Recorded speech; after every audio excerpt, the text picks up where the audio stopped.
कधी जन्म घेण्याचा आग्रह धरतात तर कधी जन्म घेण्यापासून मुक्त होण्याचा आग्रह धरतात. मग असं कसं काय? ऐका, गर्भवासामध्ये दुःख आहे, पण कुणाला? महाराज म्हणले ज्याच्या मुखामध्ये नाम नाही त्याला. गर्भवासी दुःख नाही येता जाता, हृदय असता नाम तुझे. भगवंताचं नाम हृदयात असेल तर दुःख होण्याचं काही कारण नाही. मी उदाहरण सांगतो म्हणजे कळेल. आपण एखाद्या माणसाला जर मारून टाकलं तर आपल्याला कशाची शिक्षा होईल? बोला ना, बोला. फाशीची शिक्षा. आता सध्या महाराष्ट्र कशाची मागणी करतो? बरोबर आहे ना, महाराष्ट्र फाशीच्या शिक्षेची मागणी करतोय ना. कशाची शिक्षा व्हाती? फाशीची शिक्षा. माझं उदाहरण लक्षपूर्वक आहे का?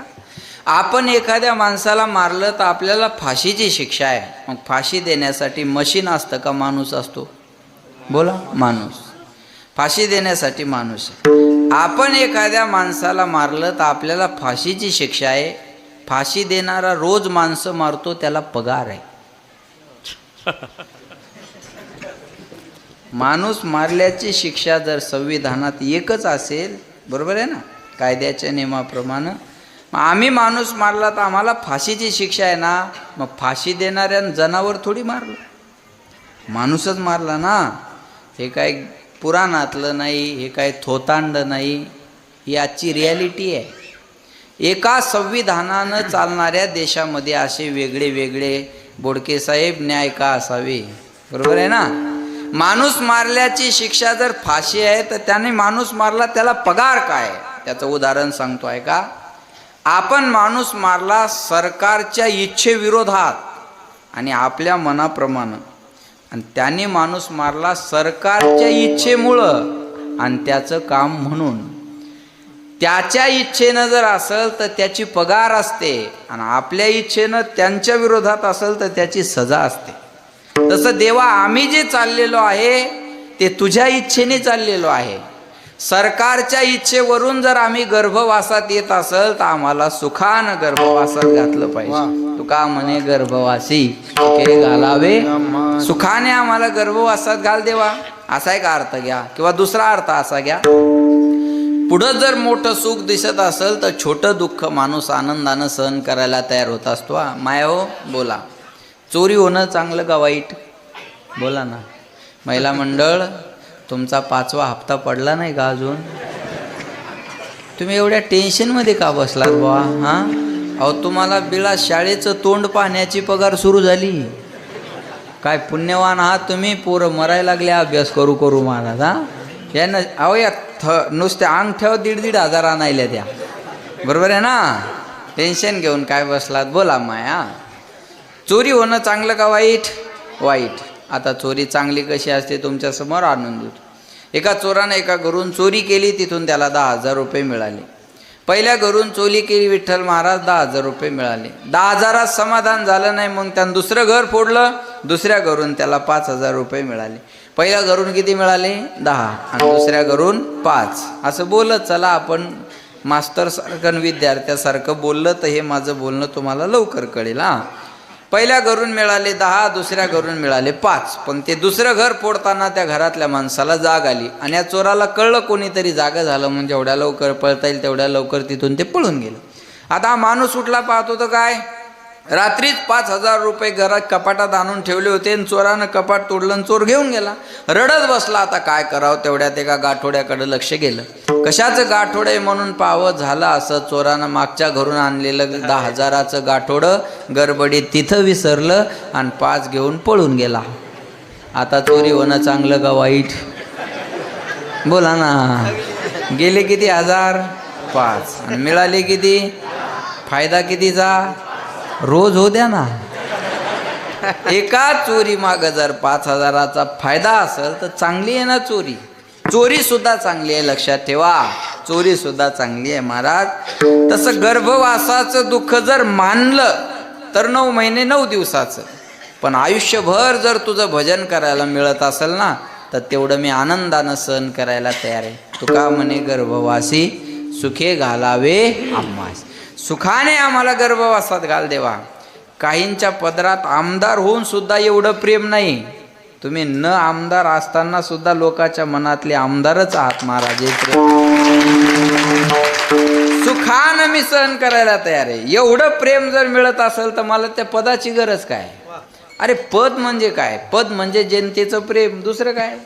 काही माणसाचं पद म्हणजे जनतेचं प्रेम आहे.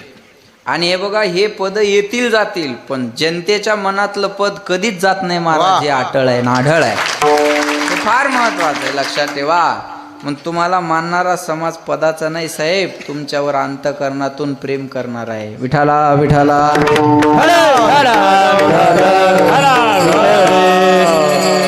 तेवढं दुःख मग सहन करायला तयार आहे. काही नाही, सुखाने आम्हाला त्या गर्भवासात घाल देवा. तुका म्हणे गर्भवासी सुखे घालावे आम्हासी. लक्ष देऊन ऐका. गुण गायीन आवडी हेची माझी, असा अभंगाचा सरळ सरळ अर्थ आहे. वारकरी संप्रदायाचा सप्ताह म्हणलं की त्याला आजच्या दिवशी मागणीपर प्रकरणातला अभंग असावा, संप्रदायाचा असा एक दंडक आहे. आपण देवाकडे काही मागणं बरोबर आहे का, हा माझा पहिला प्रश्न आहे. आपण देवाकडे काही मागावं म्हणजे देवाला आपल्याला काय द्यावं हे कळत नाही असा त्याचा अर्थ होतो. पण देवाला कळत नाही असं तर म्हणता येणार नाही. चतुरा तो शिरोमणी गुण लावण्याची. देवाच्या मंदिरात मागण्यासाठी जायचं नाही. विशेष करून महिला मंडळीला सांगतो, देवाच्या मंदिरात कधी मागण्यासाठी जायचं नाही. मग जे दिलेलं आहे त्याची कृतज्ञता व्यक्त करण्यासाठी मंदिरात जायचं असता. पण असं आहे साहब, मंदिर भी एक गजब की जगह है. इधर गरीब बाहर भीख मागते हैं और अमीर अंदर भीख मागते हैं. गरीब माणसं बाहेर भीक मागताना दिसतात आणि श्रीमंत माणसं मूर्तीजवळ जाऊन मागतात. आहे बाहेरचा भिकारी म्हणतो ₹2 द्या, आतला भिकारी म्हणतो 10 लाख द्या. मग खरा भिकारी बाहेरचा का आतला, हा ज्याचा त्याचा विचार करण्याचा विषय आहे. बाहेरच्याचं समाधान थोडक्यात आहे. मग देवाच्या मंदिरात मागण्यासाठी जायचं नाही, दिलेलं आहे त्याची कृतज्ञता व्यक्त करण्यासाठी जायचं असतं. बरं, मागायच्या अगोदर समर्पण करावं लागत असतं. वस्तू समर्पण, तत्व समर्पण, क्रिया समर्पण. जे जे काही करीतो देवा ते ते सेवा समर्पो. पत्रम पुष्पम फलम तोयम, पत्रम पुष्पम फलम तोयम यो मे भक्त्या प्रयश्यति तदहम भक्ती प्रवृत्त अश्नामी प्रयतात्मना. पत्र पुष्प फल तोय जे काय असेल ते भगवंताला समर्पण करताना अंतकरणातला भाव चांगला पाहिजे. समर्पणाशिवाय मागायचा अधिकार मिळत नाही. बोलत चला, ज्यानं महिनाभर काम केलं त्याला महिन्याची पगार मागण्याचा काय आहे अधिकार. जरा जोरात बोला. महिनाभर काम केलं, महिन्याची पगार मागण्याचा काय आहे अधिकार. दिवसभर शेतात काम केलं, दिवसाचा रोजगार मागण्याचा काय आहे अधिकार. मतदानाच्या अगोदरच्या दिवशी उमेदवाराला पैसे मागणं मतदारांचा काय आहे अधिकार. धन्यवाद. इथून देशाच्या विकासाला सुरुवात आहे. एकट्या मोदीला, सरपंचाला, आमदाराला नाव ठेवून काय करता महाराज. एक बोलू तुम्हाला, आपल्या रक्ताचा माणूस ग्रामपंचायतला निवडून द्यायला जर 50-50 लाखाचा खर्च येत असेल तर आपण किती इमानदार आहे हे त्याचं उदाहरण आहे. आपल्या गावातला आपल्या रक्ताचा माणूस जर ग्रामपंचायतमध्ये सरपंच करायचा असेल, कोणतेही जनरल सगळ्याच गावचा, बरोबर आहे ना, त्याला जर एवढा खर्च येत असेल तर ही आपली इमानदारी आहे का नाही. मग एकट्या राजकारणी लोकांना नाव ठेवून काही फायदा नाही. काय फायदा आहे सांगा. त्या शिंदे साहेबांना मागे एसट्या फुकट केल्या साहेब. 75 वर्षाच्या पुढं महिला पुरुषांना एसट्या फुकट, आणि त्या एका महिन्यात बाया 10-10 वर्षांनी मोठ्या झाल्या. वय वाढून घेतले नाही आहे ना. 65चं लगेच 75 केलं. नवरा म्हणे तू मोठी गाव झाली, म्हणे एसटी फुकट झाली मी मोठी झाली. बरोबर आहे ना. आणि यायचा लाल परीचा प्रवास सुरू झाला बा. मग ते कंडक्टर कार्डाकडं पाहतंय, त्या बाईकडं पाहतंय, आणि ती बाई पुन्हा त्याला म्हणते माझ्याकडं काय पाहिला, कार्टाकडं पाय ना. याच्यावर खोटं आहे का. ते अधिकारी येडा आहे, तूच लगेच शहाणा लागून गेला. बरोबर. ते काही बोलत नाही बाबा विचार. आपल्या इकडची भाषा आहे का नाही, कार्टावर पाय कार्टावर आहे का. बस याचा लाल परीचा प्रवास सुरू झाला बा. पण मागच्या महिन्या आता त्यांना काय माहीत पुढे एखादी योजना येणार आहे. वय वाढून घेतले दनादन दनादन दनादन. आणि मागच्या 2-3 महिन्यात एक योजना आली, लाडकी बहीण, आणि तिची वय मर्यादा कितीवर 75ची. 65 केले कर्म झाले त्याचे भोगाले, उपजले मेले ऐसे किती हरी हरी. जिचा 5वा हप्ता पडला तिच्या तोंडावर आनंद मावना आणि वय वाढून घेणारी तोंड जोडून घ्यायला लागली. आता कुठूनच दुर्बुंदी सुसली बुंदी. हा विठाला विठाला.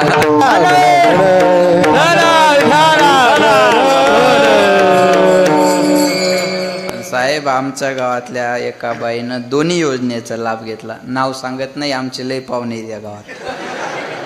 म्हणलं माय 5वा हप्ता आला का? आला म्हणे बाबू. आपल्या इकडली भाषा बोलतो आता हाय जवळ. आला म्हणे बाबू. आणि म्हणलं एस टी ते बी फुकट आहे म्हणे. म्हणलं देवा भाऊची मेवणी एक काय तू 65 आणि 75 दोन योजनेत कस काय बसशील? 2 आधार कार्ड काढले म्हणे बाबू. एका 65 केलं आणि एका 75 केलं. म्हणलं कुळी कन्या पुत्र होती जे 7वी हरी वाटे.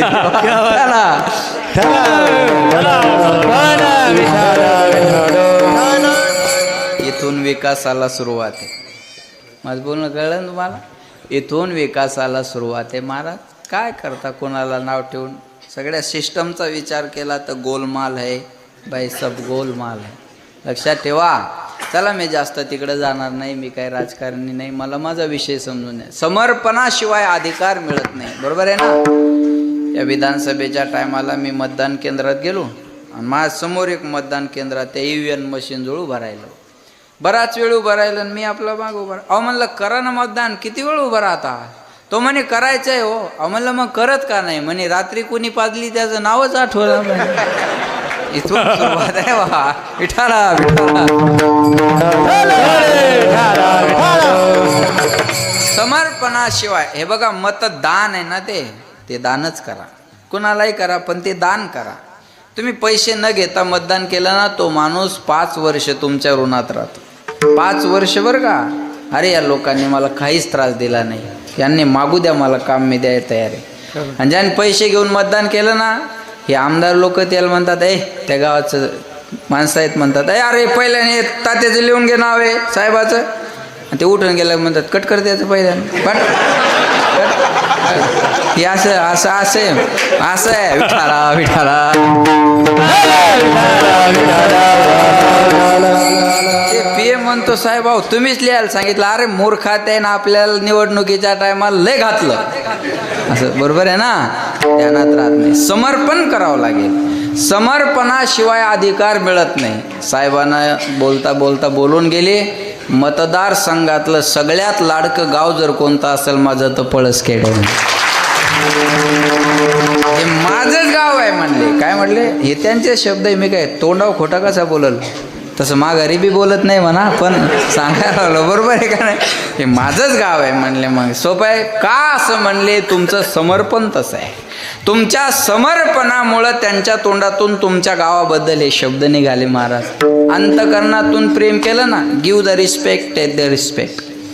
तुम्ही ज्याला जशी वागणूक दिली ना, तो तुम्हाला तशी वागणूक देत असतो.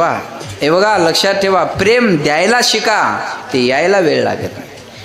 प्रेम द्यायला शिकलं की यायला वेळ लागत नसतो. म्हणून समर्पण करा. महाराज म्हणले कोण कहता है भगवान आते नहीं,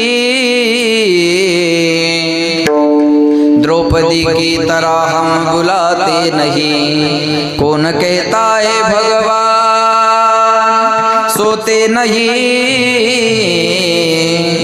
माँ यशोदा की तरह हम सुलाते नहीं. कौन कहता है भगवान रोते नहीं, राधा रानी की तरह हम प्रेम करते नहीं. एक बार तो राधा बन कर देखो मेरे सावरिया,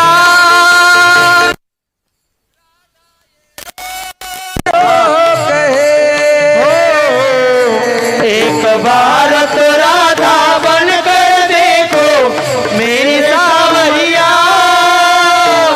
राधा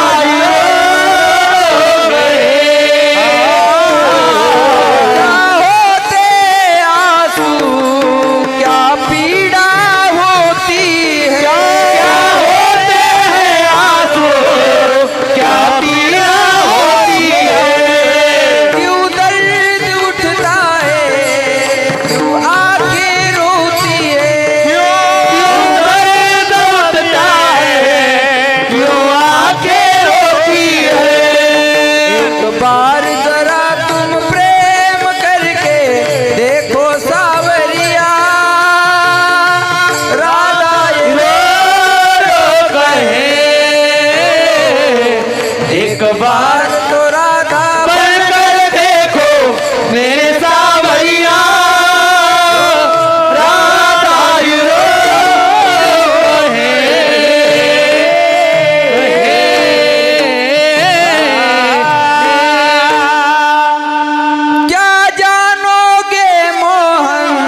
एक बार जरा तुम ताने सुनकर देखो सावरिया, राधा की रो रो कहे, एक बार तो राधा बन कर देखो मेरे सावरिया, राधा ये रो रो कहे, राधा की रो रो कहे. एक वेळेस राधाहून प्रेम करायला शिका. देव आपल्यासाठी रडायला सुद्धा तयार आहे. लक्षात येते का? समर्पण पाहिजे ना. साधू संतांच्या जीवनात सर्वस्वाचं समर्पण होतं. ऐका बरं का, देह समर्पिजे देवा, भार काहीच न घ्यावा, होईल आघवा तुका म्हणे आनंद. आमचा देह तुला अर्पण आहे देवा, आणि मागणं काहीच नाही. लक्षात ठेव बरं. अर्पण देह आहे, प्राण आहे, वाणी आहे, सर्वस्व तुला अर्पण आहे, आणि मागायचं काही नाही. कशा काही कार्यकर्ते अशा असतात हा, फक्त प्रेम करत राहतात आणि मागत आजपर्यंत काही नाही. आणि अशा कार्यकर्त्याला नेता शेवटच्या क्षणाला असं काही देऊन जातो की त्याला माहिती आहे ना, आजपर्यंत मला काही मागितलं नाही. आजपर्यंत हा फक्त प्रामाणिकपणे माझं काम करत राहिला. लक्षात ठेवा बरं का, देव सुद्धा अशाचा विचार करतो हा. तुका म्हणे जीव भाव देवा पायी, ठेवलिया काही न मागती, ठेवलिया काही न मागती. तुका म्हणे जीव भाव देवा पायी, ठेवलिया काही न मागती, ठेवलिया काही न मागती. तुका म्हणे जीव, नुसता जीव नाही तर भाव देवापायी, आणि ठेवो नेया काही न मागती. आमचा जीव पण तुझ्या पायावर आहे, आमचा भाव पण तुझ्या पायावर आहे, आणि आमचं मागणं काहीच नाही. मागण्याची आस पाहे मुखाकडे, चिंतीला रोकडे मनोरथ. तुकाराम महाराजांना मागावही देवाची अपेक्षा राहायची हा. पण कुठं चालली बाई? ओ दाजी गेले भाऊ दाजी. विठाला विठाला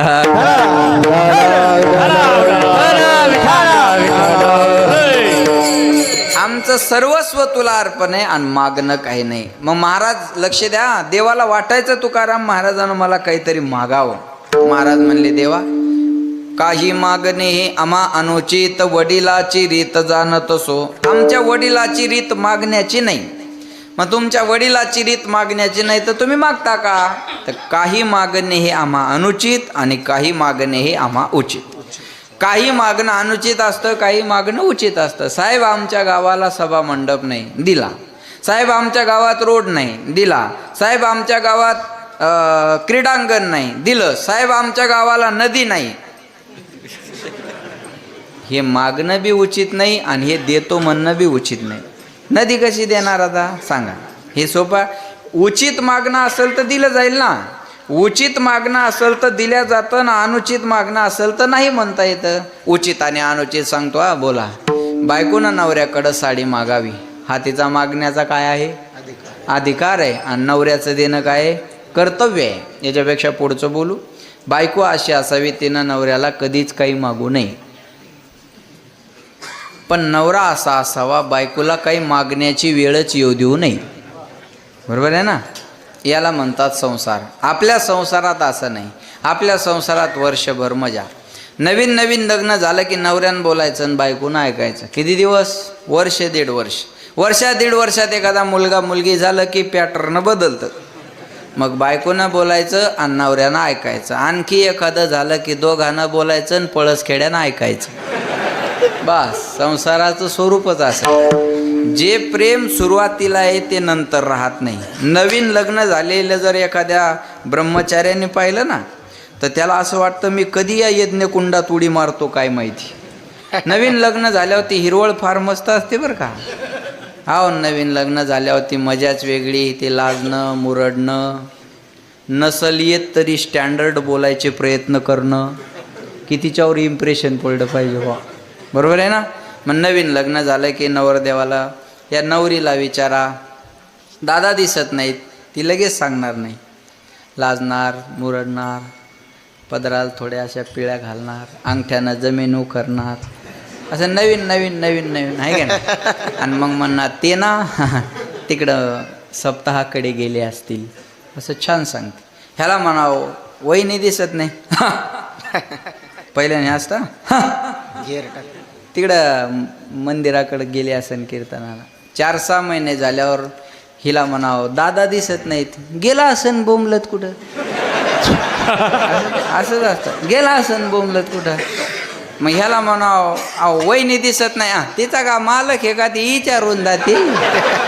जे ते बरं आहे महाराज, तुम्ही विचारू नाही ना आम्ही सांगू नाही, बस 4-6 महिन्यातच ही टोन बदलून जातो बाबा. जे प्रेम सुरुवातीला आहे ते नंतर राहत नाही. नवीन नवीन लग्न झालेले जोडपं रस्त्यानं चाललं तरी हाताला हात धरून चालणार. किती दिवस? 2-3 महिने. 2-3 महिने झाले की तो 50 फूट पुढं, ही 50 फूट माग. ती म्हणते अहो, ह्यो म्हणतो बोंबलू नको चाल. जे प्रेम सुरुवातीला आहे ते नंतर राहत. लक्ष देऊन आहे का, बायकोनं नवऱ्याकडं साडी मागणं उचित आहे, पण पेरणीच्या टायमाला नेकलेस मागणं नाही का, वल्ल्या फोकान हाणाय पाहिजे म्हणा.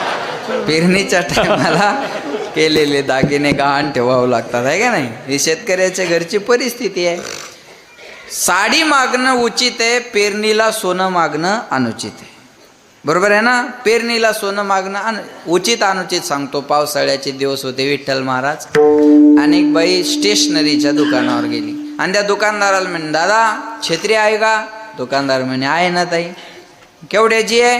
दुकानदार म्हणे 100 रुपयाची आहे. ती बाई म्हणे 100 रुपयाची. दुकानदार म्हणे ताई मी सांगितले आणि तुम्ही दिले असं झालंय का. अहो मी सांगितले तर तुम्ही मागू शकता ना. विनायक भाऊ त्या बाईनं सांगितलं म्हणे 50 रुपयाला द्या. 100 रुपयाची वस्तू 50त मागण्याचं धाडस फक्त ह्या बिचाऱ्या करू शकतात. एवढी हिंमत माणसात नाही बरं का. एवढी हिंमत माणसात नाही महाराज. भाव करावं बाया आहेनच. बार्गेनिंग करायला बाया 1 नंबर असतात बा. बरं झालं तारका घ्यायला बाया नाहीत, नाही तर महाराज डिझेलवरच मेला असतात. त्याला जेवण खाऊन 100 उरले असते बा. माणसाच्या हातात हे बरं आहे जरा चांगले दिवस आपल्या ते बायाच्या हातात नाही बा. ते भाव बायानंच करावं महाराज. ती म्हणे 50 रुपयाला द्या. दुकानदार म्हणे ताई 100 रुपयाची छत्री 50ला मागता एवढी काही कमाई असते का. हे बघा मला काही तुमच्याकडून कमवण्याची अपेक्षा नाही. 80 रुपयाला मला आली, तुम्ही 80 द्या आणि घेऊन जा. ती म्हणे आता 40ला द्या. ती नेम्यावरच यायची ना. तिला वाटायचं करते कमी, आता नेम्यावरच यायची महाराज. दुकानदार म्हणे ताई सकाळी सकाळी आलात, बोहनीचं गिऱ्हाईक आहे, माघारी लावणं बरोबर नाही म्हणून आलेल्या भावात द्यायला तयार आहे. असं कुठं असतं का. एक काम करा, आता मला तुमच्याकडून कमाई पण करायची नाही काहीच नाही, पण तुम्हाला माघारी लावायचं नाही, मला दिवसभर नाट लागेल. एक काम करा, आता तुमचे 40 राहू द्या आणि माझे 80 राहू द्या, 50 द्या आणि आता घेऊन जा. ती म्हणे आता 25ला द्या, लास्ट आणि बेस्ट. असं म्हणतात ना बाया, लास्ट आणि बेस्ट लगे आता. हां आता काहीच बोलू नका पहा आता लगे. बरोबर आहे का नाही. आता लास्ट आणि बेस्ट लगे द्या आता. हां द्या आता, नाही म्हणू नका द्या. दुकानदार म्हणे ताई 25 बी कशाला देता, फुकटच ज्ञान. मग 2 द्या म्हणे दादा. जमलं का आता. हे मागणं उचित आहे का. विठाला विठाला हे मागणं अनुचित आहे. काही मागणं उचित असतं, काही मागणं अनुचित असतं. एका वाक्यात दोन्ही व्याख्या सांगतो आहे का. उचित काय आणि अनुचित काय. देवाकडं जाऊन देव सोडून सर्व काही मागणं म्हणजे अनुचित मागणं बरं का भाऊ. देवाकडं जाऊन देव सोडून सर्व मागणं म्हणजे अनुचित मागणं, आणि देवाकडं जाऊन देवालाच मागणं म्हणजे उचित मागणं. देवाकडं जायचं आणि बाकीचं मागायचं हे अनुचित आहे ना. आणि देवाकडं जाऊन देवाला, हे बघा पांडुरंगाच्या दर्शनाला पंढरपूरला गेलो आणि काय घोंगड्या घेऊन आलो आणि बांगड्या घेऊन आलो. बरोबर आहे ना. नाही, पांडुरंगाच्या दर्शनाला गेलं तर कान्होपात्रेसारखं व्हावं. एकदा मंदिरात जावं तिथंच समाधी मिळावी. बरोबर आहे. मागणं कळावं. मागच्या वर्षी मुख्यमंत्री शिंदे साहेबासोबत गेवराईच्या एका जोडप्याला पूजेचा बहुमान मिळाला होता. मला आजही आठवती ती गोष्ट. आणि एकदम नऊवारी साडी घातलेली बाई, कपाळाला मोठं कुंकू, डोक्यावर पदर. आणि या मीडियावाल्यानं पूजा झाल्यानंतर त्या माईला विचारलं, किती वर्ष झाले वारी करता? सांगितलं, बुवा आता 25-30 वर्षे झाले आम्ही वारी करतो. बरोबर बरोबर. मुख्यमंत्र्यासोबत तुम्हाला पूजेचा मान मिळाला, कसं वाटतंय? ते माय म्हणे, आनंद वाटतो. आज आम्हाला पूजेचा मान मिळाला, आनंद वाटतो. मग आता पूजा झाली, मागितलं असेल ना पांडुरंगाला काही? खेड्यातली बाई शिकलेली असेल का नाही मला माहीत नाही, शिक्षित होती का नाही मला माहीत नाही, पण सुशिक्षित होती. काही मागितलं का देवाला? त्या मायनं सहज उत्तर दिलं ढोबळ मानानं, बाबा त्याला मागावं म्हणजे आपल्याला एवढं कळतं का? वाव. त्याला मागावं मग आपल्याला एवढं कळतं का? नाही. पण काही मीडियावाले बोलतच करतात ना, मीडियावाले बोलतं करतात, महाराष्ट्रात आग लावतात. सगळं त्यांच्या हातात आहे महाराज, बरोबर आहे ना? सगळं त्यांच्या हातात आहे. समाजाची अशांतता शांतता न ठेवू देणं हे यांच्याच हातात आहे, बरोबर आहे? मग तेव्हा काहीतरी मागितलं असेल ना देवाला?